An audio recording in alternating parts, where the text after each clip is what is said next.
ดวงของคนวันเสาร์เนาะเป็นแนวใดขอดวงของคนวันเสาร์1 ใบมาคนวันเสาร์เดอะซัน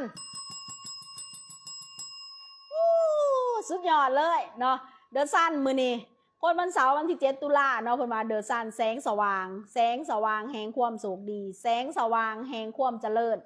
แสงสว่างแห่งความมุ่งหวังเพิ่นบอกว่าคนวันเสาร์จะมีความโชคดีในการค้าการขายการเจรจาการล่มปากล่มเบาเด้อไปติดต่อพัวพันถาว่าคนวันเสาร์เป็นแม่ค้าเช้าขายออนไลน์เป็นแม่ค้านางตลาดเป็นเซลล์เป็นชิปปิ้งมื้อนี้ถือว่ามีความโชคดีแห้งเดอะซันมาบอกว่าความโชคดีของเจ้าเนาะจะเกิดขึ้นเบิดมือเลยมื้อนี้จนค่ำเนาะเพิ่นว่าถ้าว่าจะเปิดห้างเนาะมื้อนี้จะมีแขกคนเขามาหาเจ้านี่หลายเงินเขามาแบบถล่มทลายเนาะบ่แม่นถล่มทลายออกไปได้เงินเขามาเต็มกระเป๋ายัดกระเป๋าเพิ่นบอกว่านาเวียกที่เจ้าล่มปากล่มเว้าอาจจะมีความสำเร็จและจะมีความให้ความเชื่อมั่นกับบุคคลที่ผู้เป็นผู้ฟังได้เนาะและจะมีการเจรจาลงทุนติดต่อพัวพันอยู่ในปัจจุบันนี้ก็จะมีความสำเร็จเดอะซันมาบอกเนาะใบทมิตใบที่2เนาะใบที่2ของคนวันเสาร์ใบที่2คิงถวยอีหยังความโชคดีจะเกิดขึ้นกับเจ้าแท้คิงถวยมาบอกว่าการเงินที่เจ้าดำเนินอยู่ณเวลาปัจจุบันนี้เนาะการเงินที่เจ้าดำเนินอยู่ณปัจจุบันนี้จะมีความโชคดีแห้งเนาะการเจรจาหรือว่าหนี้สินที่คนอื่นยังคงค้างติดค้างอยู่เจ้าก็จะได้รับคนวันเสาร์หากว่ามีการล่อคอยก่อนเงินใดก่อนเงินหนึ่งเงินก่อนนั้นมาหอดแล้วเนาะบ่เป็นแต่เป็นเพียงแต่ข่าวแต่เจ้าจะได้รับแท้อย่างแน่นอนจากหน้าเวียกของเจ้าเนาะเพิ่นบอกว่าย่านพาหนะสีขาวไหโศกคนมันจักคนวันเสาร์เด้อฟังเด้อลงเฮือนไปตีนรถหมุนแม่นได้เงิน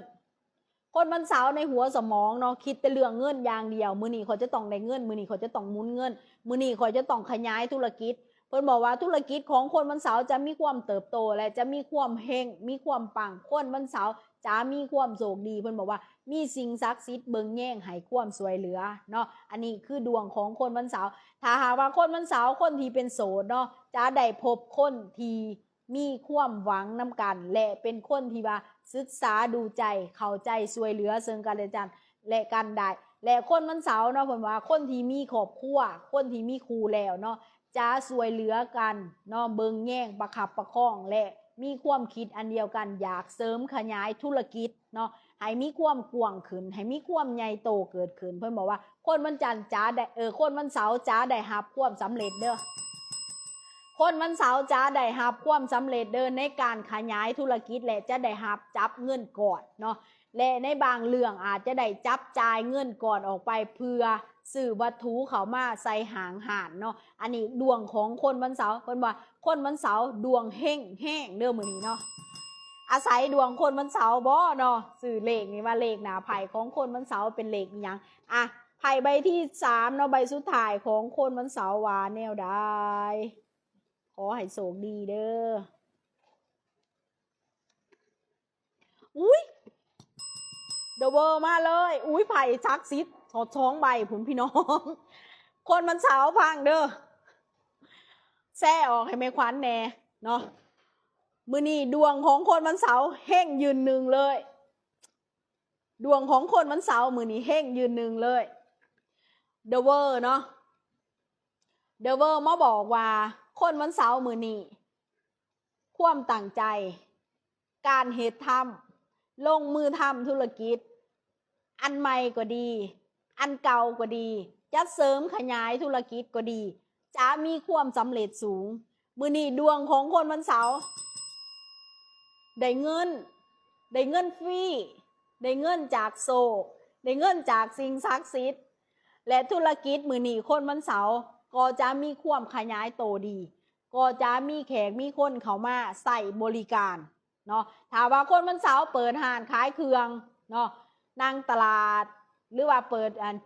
อยู่เฮือนมื้อนี้ขายได้หลายที่สุดที่ว่าหลายที่สุดที่เปิดมาและถ้าหากว่าคนวันเสาร์เนาะรอคอยเงินก่อนก็จะได้รับมาครับผลเพิ่นบอกว่า สิ่งศักดิ์สิทธิ์ให้โศกเพิ่นบอกว่าดวงดีมื้อนี้เนาะที่7 ตุลาเพิ่นบอกว่าคนวันเสาร์ดวงดีดวงเฮงดวงปังดวงหมานคนที่มีครูแล้วอาจจะสร้างความสำเร็จให้กับคนเกิดวันเสาร์ได้เด้อจะสวยเหลือประคับประคองกันได้องค์พระพิฆเนศมาบอกว่าดวงเฮงแห้งเนาะเพิ่นบอกว่าคนวันเสาร์นี้ดวงเฮงแห้งเด้อถือว่าพญาติเนาะสุขภาพของคนวันเสาร์นี่บ่เป็นหยังเมื่อยในการก้มเงยขายเครื่องเนาะเมื่อยในการก้มเงยเฮ็ดเบียกเนาะอันนี้คือดวงของคนวันเสาร์ถือว่าปังเนาะไพ่เดอะซันมาแสงสว่างที่เจ้ารอคอยความหวังความตั้งใจหนาเวียของเจ้าที่จะล่มปากล่มเบามาผ่านมาเนาะถือว่าเจ้าจะมีความสำเร็จเจ้าจะได้รับการช่วยเหลืออุปถัมภ์เนาะจากสิ่งศักดิ์สิทธิ์ทั้งนั้นการเงินมื้อนี้ดีเนาะดวงของคนวันเสาร์ความฝันไฮโซสิ่งศักดิ์สิทธิ์ไฮโซเนาะไหวผ้าสูตรมนต์อยู่เฮือนขอพรอยู่เฮือนเลยและวอลเปเปอร์ของคนวันเสาร์ให้เปลี่ยนเป็นพระพิฆเนศก็ได้เนาะวอลเปเปอร์ผ้าสีโหก็ได้เนาะผ้าสีโหหรือองค์พระเมองค์พระเมอย่างพระเมรัศมีผ้าสีโหกับพระเมรัศมีหรือว่าเฮาเอาหูบของพระเมรัศมีที่ว่าอุ้มลูกเพื่อนน่ะผ้าสีโหผ้าองค์พระพิฆเนศน่ะใส่น้ำกันก็ได้เด้อพระเมรัศมีพระเมรัศมีเพราะว่าเพิ่นเป็นเทพแห่งความร่ำรวยเพิ่นมีทรัพย์สมบัติหลายเนาะอันนี้เห็นบ่เดอะเวอร์แม่นางฟ้าเดอะซันเป็นองค์พระพิฆเนศล่าซาถือถวยเด้อพี่น้องอันนี้ดวงของคนวันเสาร์ถือว่าปังแห้งเนาะถ้ามาเบิ่งเลขนะไผอาศัยเลขคนวันเสาร์เนาะไปซุ่มเสียงได้เด้อพี่น้องเด้อเดอะซันมีเลข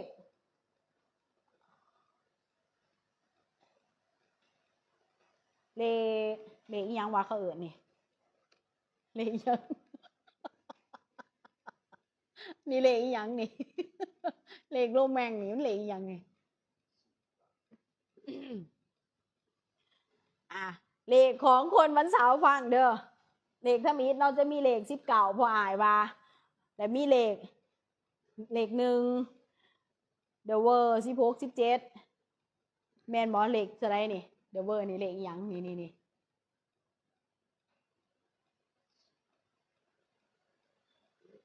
11เนาะเบิ่งมาจนไผ่สิขาดยังบ่จือเลขโรแมงเขาเลขนำโศกของคนมันเสาร์เนาะมันมีเลข19ตัวใด21เดอะซันนี่บ่เดอะเวอร์นี่บ่21บ่21เนาะ19เลข1 21เลขหน้าไพ่ของคนเกิดวันเสาร์ฟังเด้อมันมากกว่า5โตพุ่นพี่น้อง มีเลข19มีเลข121เลข19เลข121เอาไปจับซุ่มเสียงได้เด้อแต่ละวันเกิดเนาะอาศัยดวงของคนวันเสาร์ได้เด้อเพราะว่าดวงเพิ่นเฮงมื้อนี้